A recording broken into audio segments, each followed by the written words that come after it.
Australia's wildlife is astonishing in its richness and diversity. The marsupials alone deserve attention, but beyond them, Australia is home to many other fascinating animals. One such creature is the kookaburra, a predatory bird known for its call that sounds like human laughter. Kookaburras are unique birds from the kingfisher family and are symbols of Australia, alongside kangaroos and platypuses. There are 4 types of kookaburras: laughing, blue-winged, rufous-bellied, and Arruan. But in today's video, we'll focus on the laughing kookaburra. The kookaburra inhabits the eastern part of Australia and New Guinea.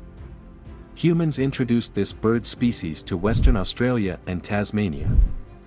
Kookaburras are found in savannas and open woodlands. They prefer forested areas with a cool climate and plenty of moisture. This bird is not small, it can grow up to 50 centimeters in length and weigh up to 500 grams. With its small eyes and serious expression, the kookaburra always looks like it has something important on its mind. Some say its eerie reputation is no accident. It's rumored to mercilessly hunt smaller birds and their eggs. But don't believe these horror stories. In reality, this is a complete myth. Another distinctive feature of this kingfisher is its impressive head with a powerful beak. The kookaburra's plumage is rather modest, mainly in shades of gray, brown, and dirty white, making it more impressive than beautiful. The Australian Aboriginals have a fascinating legend about the kookaburra's laughter. According to the story, when the sun first rose in the sky, God instructed the kookaburra to wake humanity with its loud laughter so that people could enjoy this wondrous sight. Since then, the kookaburra hasn't stopped laughing, surprising and sometimes scaring those unfamiliar with its strange sound. In ancient times, the Aboriginals would greet the sunrise with the kookaburra, believing its laughter brought a new day. The kookaburra's laughter has inspired many legends. European settlers also appreciated this bird, though its nighttime calls sometimes filled them with awe. The bird earned the nickname Laughing Hans, and became a favorite and a symbol of Australia. To avoid disturbing tourists, a belief emerged: if you hear a kookaburra, you're bound to have good luck. This means that the traveler will return to the places where the kookaburra lives to enjoy its unique laughter again. And strangely enough, this belief works, so no one intends to change it. The kookaburra, along with cats and dogs, is now considered a friend of humans. When meeting people, this bird doesn't show fear. Instead, it curiously observes travelers from a close distance.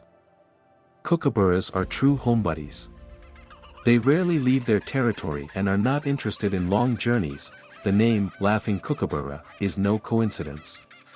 When these birds gather in flocks, their evening and morning conversations turn into a real sound show, which can be heard just before they go to roost and early in the morning at dawn. The kookaburra feeds on freshwater crustaceans, mice, large insects, small birds, and even snakes. Their prey often exceeds the size of the birds several times over. Kookaburras are excellent snake hunters, eliminating a significant number of venomous snakes, which led local authorities to breed them in city parks, and the local population tries to settle them nearby. Despite this, kookaburras still prefer to eat lizards and large invertebrates. The kookaburra grabs a venomous snake by the neck behind the head and soars several meters into the air. The bird then drops the reptile onto the rocks below, repeating the process until the snake stops resisting. The kookaburra then swallows its prey.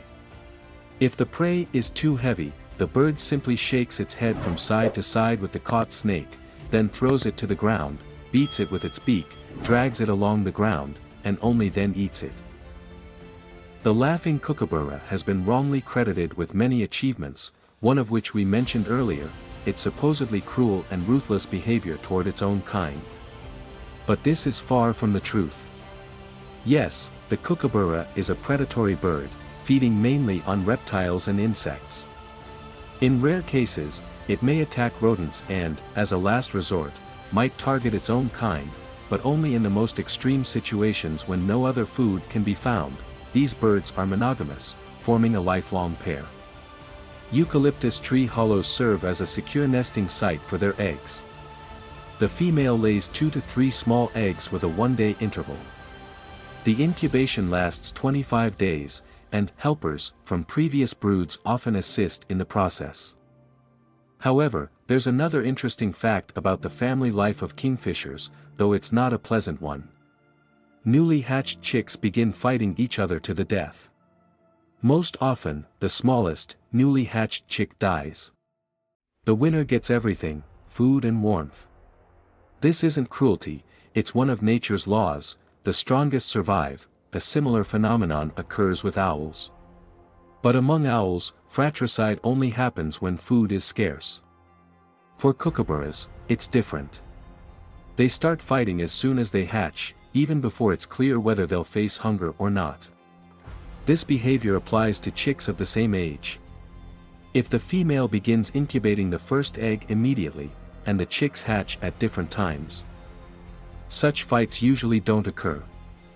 So whether there's fratricide or not depends on the female and whether she starts incubating the first egg right away. Adult kookaburras have virtually no natural predators, they occupy the top of the food chain.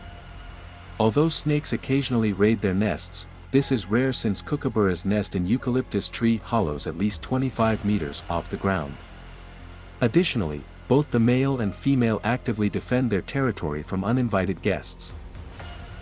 Young birds may fall prey to larger raptors, but such cases are rare.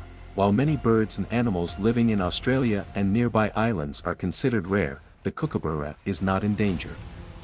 Its population is stable. Though not listed in the Red Book, it is protected by the Australian government. Like most of the continent's birds and animals, in 2000, a kookaburra named Ollie became one of the symbols of the Sydney Olympics. Thank you for watching this video about the kookaburra.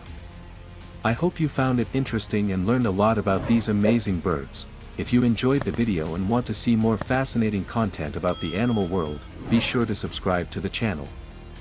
Don't forget to hit the like button if you enjoyed this video and turn on notifications by clicking the bell so you don't miss any new releases. Feel free to leave comments and share your thoughts. Take care of nature, and see you soon in the next video.